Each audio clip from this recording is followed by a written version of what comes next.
servidor que nos acompaña todos los días, estamos aquí para reconocernos en el espejo y luchar por un México mejor.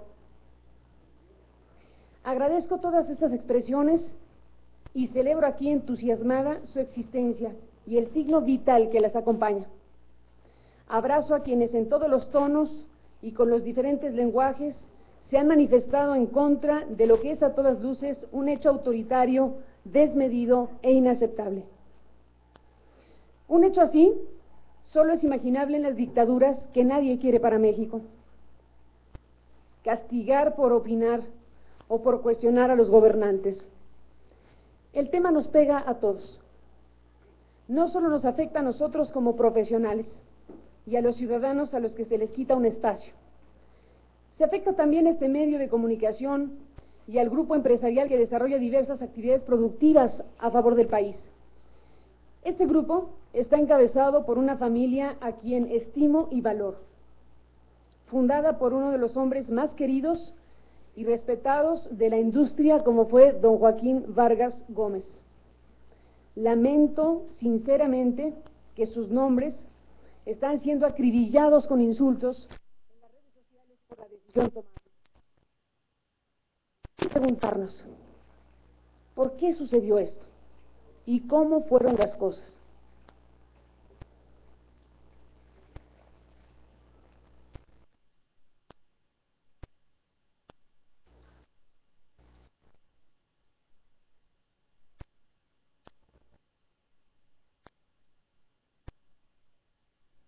Tenemos que preguntar cómo fueron las cosas. El pasado viernes 4 de febrero, en mi libre derecho a la expresión, formulé un comentario editorial que aludía a un incontrovertible hecho noticioso. A raíz de lo ocurrido en la Cámara de Diputados el día anterior, cuando un grupo de legisladores exhibió una manta con la foto de Felipe Calderón con los ojos enrojecidos en la que se leía: ¿tú dejarías a un borracho conducir tu auto? No, ¿verdad? ¿Y por qué lo dejas conducir al país? Naturalmente se produjo una gran rispidez que orilló a suspender la sesión en el recinto legislativo. Había ahí ya una historia que contar a nuestras audiencias. Mi compañero Omar Aguilar presentó con gran profesionalismo ese hecho noticioso con pulcritud, con claridad y con suficiencia. Jamás ocultó ni la manta, ni el contenido de la manta, ni a los autores de la manta. No truqueó nada para que los televidentes y radioescuchas no se enteraran de lo que decía la manta. No trampeó con nadie y presentó al público, como el público merecía, todas las expresiones que en diferentes sentidos se emitieron al respecto. Nuestro auditorio quedó perfectamente informado del acontecimiento y con elementos suficientes para hacer su propia valoración de las cosas. La información presentada me sirvió a mí de base para formular el citado comentario editorial. Dejemos a un lado de la caricatura, dije. Tomemos el asunto con seriedad. E hice algunas otras consideraciones y terminé con un cuestionamiento formal a las autoridades. ¿Tiene o no problemas de alcoholismo el presidente de la República? Yo no tengo manera de corroborarlo, pero si fuera el caso sería algo delicado que deberíamos saber. No hay nada de ofensivo en la interrogante, especialmente si se trata de algo que de existir afectaría por su naturaleza la toma de decisiones que impactan en todo momento a millones de personas en el país. El comentario editorial cerraba diciendo que el tema, y dada su exposición pública a través de la manta de los legisladores, merecía una respuesta seria, formal y oficial de la propia Presidencia de la República. La Presidencia no respondió a la periodista. De inmediato exigió a los dueños, que no a la periodista, una disculpa pública inmediata por la tremenda osadía. Demostró con ello un grado de irritabilidad e intolerancia que por sí mismas hablan de algún tipo de problemática, que por supuesto también deben ser analizadas. Reconozco que el cuestionamiento era duro, pero de ningún modo injurioso o difamatorio.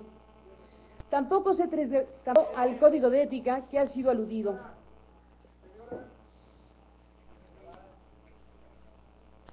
Era simple y llanamente la formulación de una pregunta válida, pregunta hecha por una periodista cuya intención quedaba perfectamente delimitada. El estado de salud y grado de equilibrio de un mandatario, por supuesto que es un asunto de claro interés público. La sociedad mexicana tiene derecho a saber con certeza, sin ofensas, sin caricaturizaciones, sobre las condiciones de salud de quien ha tomado y seguirá tomando todos los días decisiones gravísimas que impactan sobre el destino de una nación. Y vaya que se ha impactado el destino de la nación las decisiones tomadas desde Los Pinos en este sexenio. El motivo de mi despedida, se dijo, fue haberme negado a ofrecer una disculpa y haber transgredido el código de ética de la empresa, cosa que es falsa y se convirtió solo en una coartada. En este momento, no solo no rectifico, ni me disculpo porque no hay nada que disculpar, sino por el contrario, ratifico la pertinencia de que la Presidencia de la República se manifieste al respecto.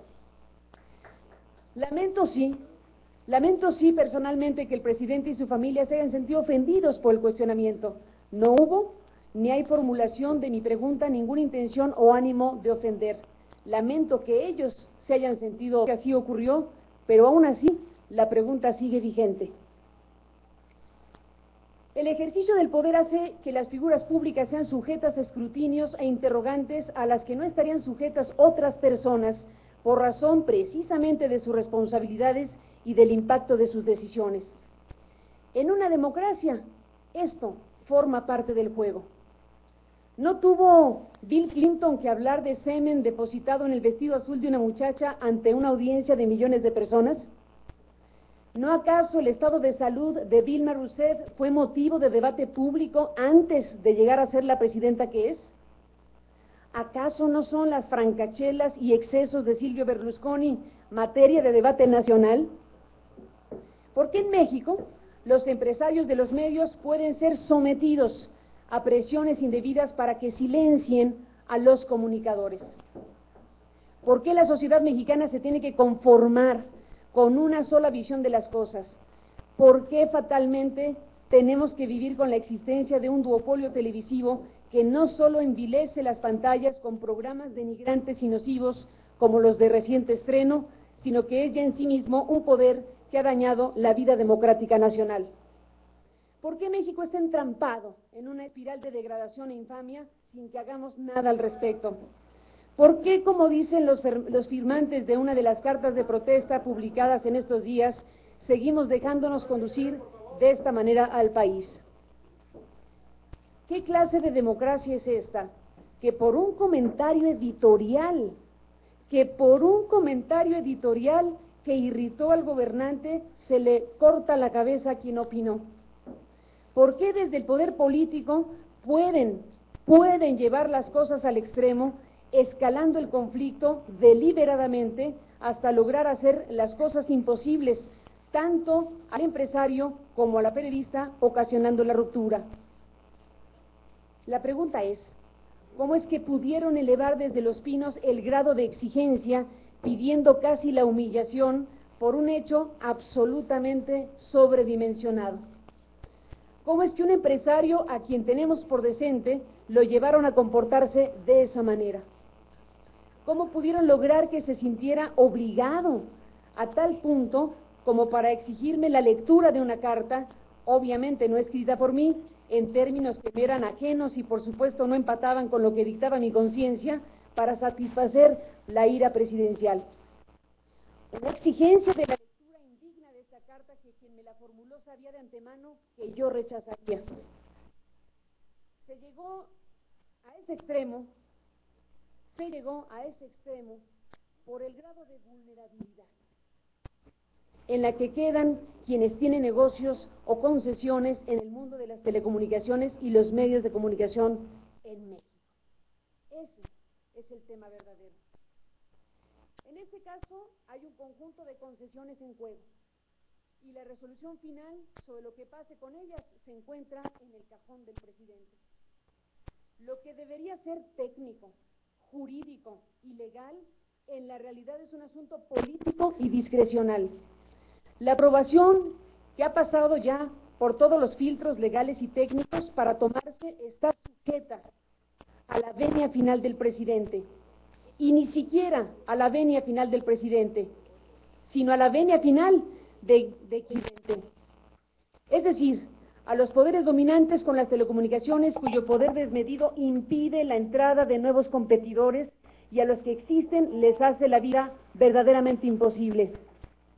Persiste a nuestros días un elemento que condiciona y distorsiona la relación de los medios con el gobierno, que es esta discrecionalidad política en la toma de decisiones en materia de refrendo y otorgamiento de concesiones en el ámbito de las telecomunicaciones. Es esta una de las razones fundamentales por las cuales en México no se despliega a plenitud un derecho fundamental como el de la libertad de expresión. Asuntos que deberían resolverse con la mayor certidumbre jurídica en materia de plazos, planes de cobertura, planes de negocios y de inversión, terminan siendo asuntos de decisión política y no de las áreas técnicas en la materia. Es el caso de las concesiones que en la banda del 2.5 GHz tienen varios operadores en el país, del que MBS Comunicaciones posee la mayoría de ellas. No obstante haber ya desahogado todos los requerimientos técnicos en materia de competencia y de la opinión favorable de algunos comisionados de la COFETEL y de la opinión favorable de la COFECO, y de tener a la espera, con riesgo de perderlas, cantidades millonarias de inversionistas nacionales y extranjeros, a pesar de tener todo en regla y un mercado demandante, indebidamente, inexplicablemente, la decisión se ha retrasado por 5 años.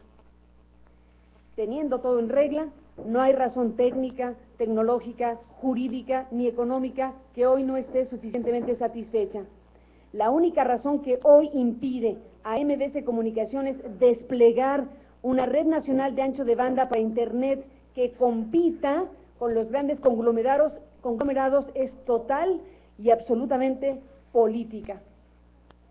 Porque se coloca con una espada de Damocles en la vieja tesis autoritaria de la zanahoria y el garrote.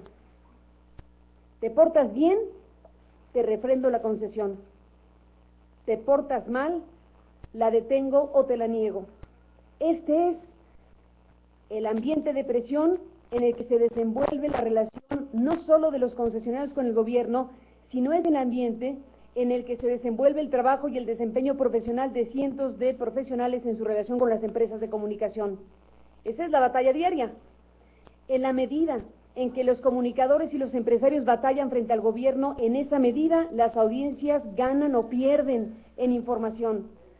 Lo más grotesco y paradójico de esta realidad es que los que más se benefician de esta herencia del viejo régimen son los grandes monopolios, que ahora son capaces de mantener este diseño para evitar a los nuevos competidores. Y aquí aparece de nueva cuenta la enorme responsabilidad de un poder legislativo que ha preferido el mantenimiento de las reglas no escritas en lugar de una legislación moderna que dé certidumbre jurídica a los empresarios, tutele los derechos de los periodistas y garantice el derecho a la información de todos los ciudadanos. Agradezco por cierto desde aquí el debate de ayer y los pronunciamientos desde el Congreso que se hicieron por parte de los legisladores sobre el caso de nuestra despedida de MBS Noticias. Sin embargo, no sirve de mucho a la democratización de los medios de comunicación condenar la censura si al mismo tiempo se coexiste con leyes que podrían y deberían ser modificadas en beneficio de la población y no de unos cuantos. Sobre este ambiente de presión del gobierno hacia algunas empresas de comunicación actúa un fenómeno aún más grave que el antiguo control estatal sobre los medios. Se trata del debilitamiento del Estado y de sus instituciones por virtud de una supeditación política que parte desde la Presidencia de la República, atraviesa las cámaras del Congreso, amplias franjas del Poder Judicial, órganos reguladores a manos de los nuevos poderes informales o fácticos que han logrado imponer su lógica de chantaje e intimidación, porque eso es lo que es. Que los ha llevado a niveles de audacia y en un cálculo de poder para sustituir